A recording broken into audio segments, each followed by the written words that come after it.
Kamusta kayong lahat?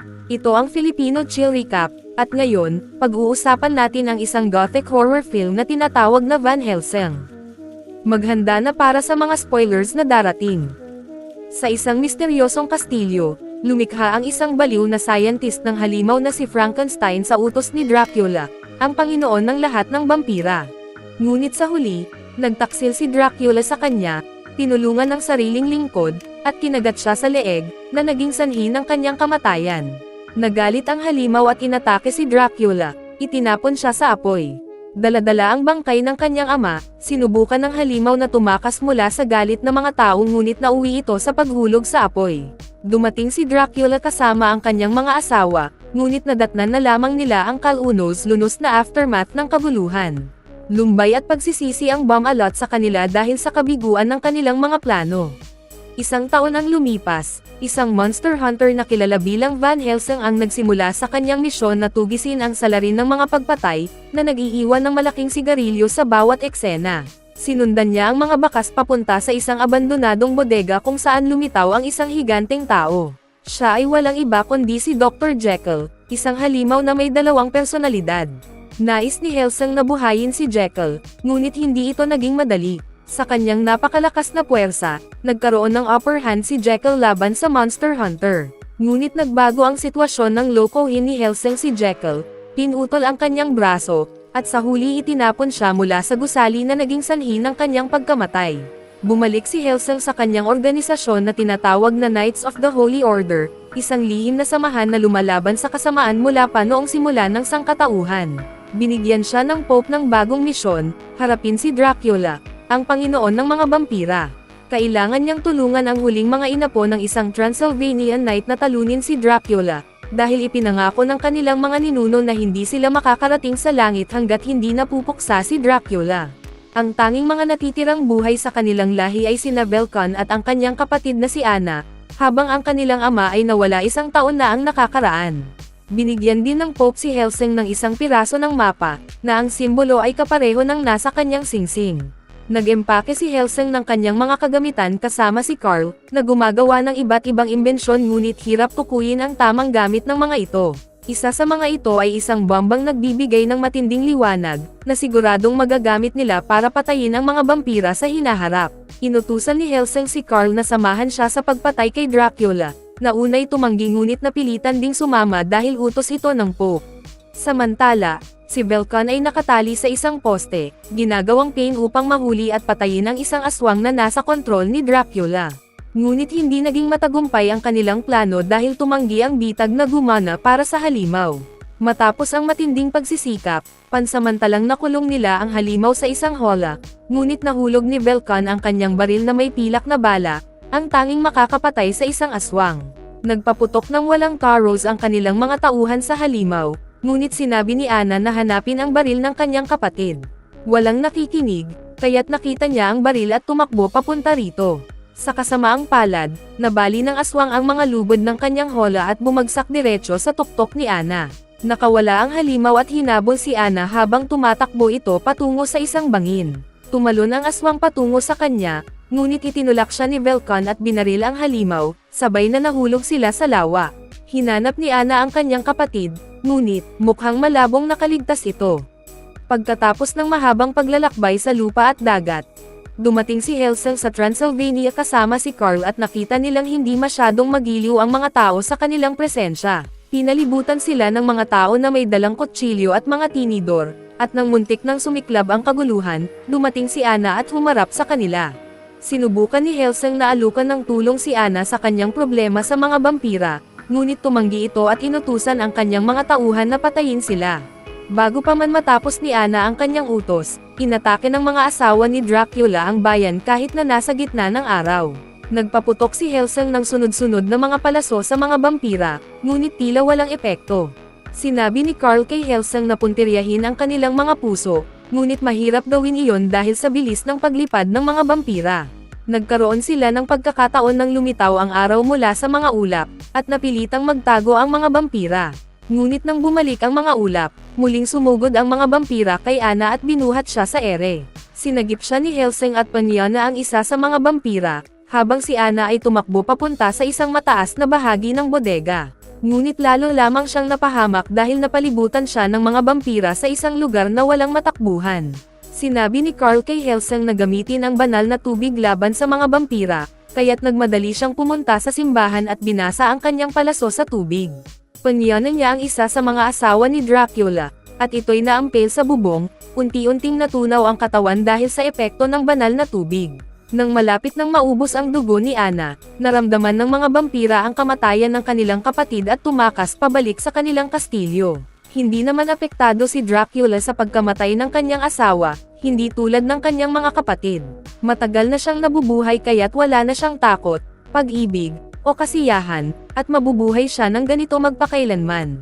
Ang lingkod ni Dr. Frankenstein, na ngayon ay nagsisilbi kay Dracula, ay nagpapahirap sa isang aswang sa likod ng kurtina. Natagpuan ni Dracula ang isa pang halimaw na kaya niyang kontrolin ayon sa kanyang kagustuhan. Nag-teleport sila papunta sa kastilyo ni Frankenstein habang ipinagpapatuloy ang kanilang masasamang plano. Sa gabi, nagising si Ana dahil sa ilang ingay at may nakita siyang anino sa dilim. Dahan-dahan siyang gumalaw, naka-high heels, inaasahan ang biglaang pag-atake anumang sandali. Tumangala siya at nakita ang isang aswang na sumusugod sa kanya. Pinaputukan niya ito at tumakbo sa takot. Sandaling natakpan ng ulap ang buwan, at lumabas na ang aswang ay ang kanyang kapatid na si Vulcan. Sinubukan nitong sabihin sa kanya ang lihim na plano ni Dracula, ngunit nawala sa kontrol nang muling lumitaw ang buwan. Dumating si Helsing at pinaputukan ang aswang, dahilan upang ito'y tumakas mula sa bintana. Hinabol niya ito, sinusubukang tapusin ang buhay nito, ngunit pinigilan siya ni Ana para protektahan ang kanyang kapatid. Bagamat alam niyang halimaw na ang kanyang kapatid, nais pa rin niyang iligtas ito dahil siya na lang ang natitirang pamilya niya. Narinig rin niya ang chismis na may luna si Dracula para sa mga aswang, kaya may pag-asa pang mailigtas ang kanyang kapatid. Naantig si Helsing sa kanyang mga salita at nangakong hahanapin nila ang kanyang kapatid ng magkasama. Sinundan nila ang mga bakas ng aswang at natagpuan ang kastilyo ni Frankenstein. Pumasok sila sa loob at natuklasan ang maraming mga itlog na naglalaman ng mga supling ni Dracula. Patay na ang mga ito, dahil hindi kayang magluwal ng buhay ang mga vampira.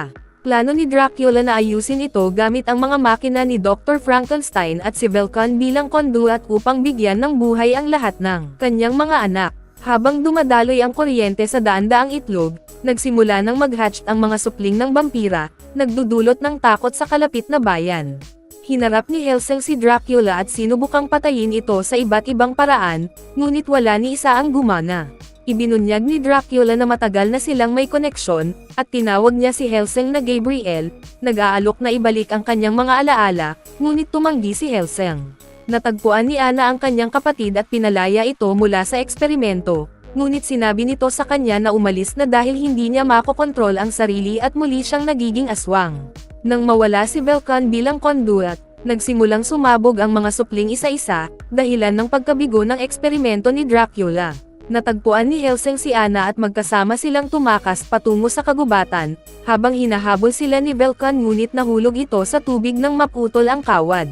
Galit na galit si Dracula dahil muli na namang nabigo ang kanyang plano, at iniutos sa kanyang mga tauhan na patayin si Helsing at Ana sa oras na makita. Naglakbay sina Helsing at Ana sa isang nasunog na gusali at balisa dahil tila hindi mapatay si Dracula, at nahulog sa isang underground cave. Doon nila natagpuan ang nilikha ni Dr. Frankenstein na buhay at malusog. Sinabi nito na patayin na siya dahil siya ang susi sa makina ng kanyang lumikha, at gagamitin siya ni Dracula upang bigyan ng buhay ang kanyang mga supling. Tumanggi si Helsing na patayin si Frankenstein dahil nararamdaman niyang wala itong kasamaan, ngunit natunton sila ni Vulcan, kaya't kailangan nilang tumakas bago pa malaman ni Dracula na buhay si Frankenstein. Inatake sila ng mga asawa ni Dracula habang nasa daan, at isa sa kanila ang nagawang ihiwalay ang karwahe sa kabayo na bumagsak sa bundok. Binuksan niya ang pinto ngunit wala siyang nakita kundi isang bitag na may mga spike, na sumabog at pinatay siya sa pamamagitan ng pagtusok sa kanyang puso. Lumabas na naghanda si Ana ng pangalawang karwahe at muling nagkita sila ni Helsing sakay ng mga kabayo. Ngunit panandalian lamang ang kanilang tagumpay, dahil inatake rin sila ni Vulcan, na nagpasiklab sa buong karwahe. Wala nang magawa si Helsing kundi barilin ang aswang gamit ang pilak na bala, na pumatay sa kanya.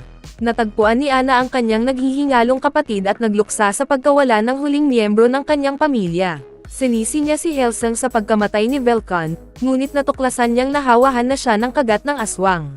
Umatras si Anna sa takot, ngunit nawalan siya ng malay matapos hampasin ng huling asawa ni Dracula at dinala bilang bihag sa kastilyo habang helpless na pinapanood ng grupo mula sa malayo.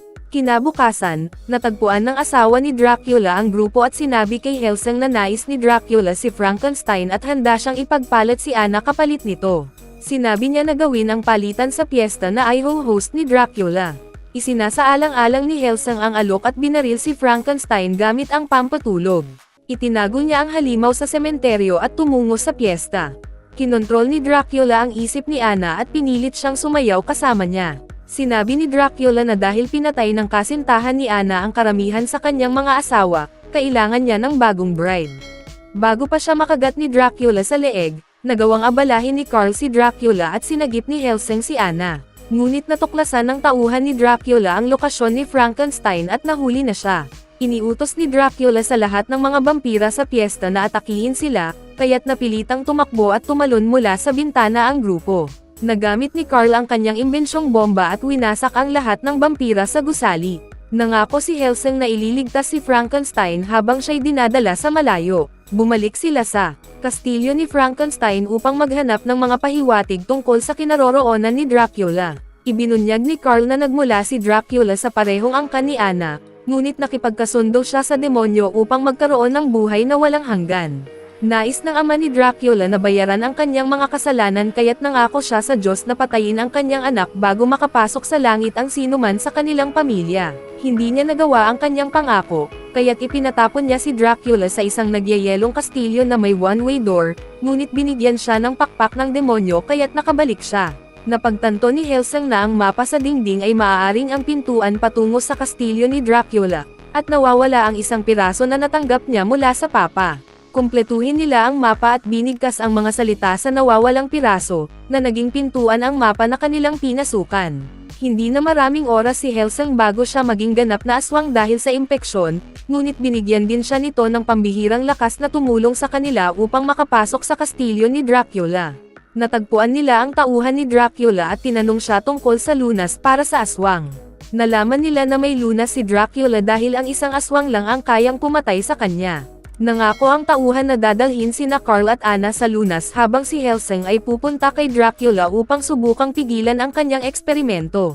Siyempre, nagbahagi sila ng isang masidhing halik bago maghiwalay ng landas.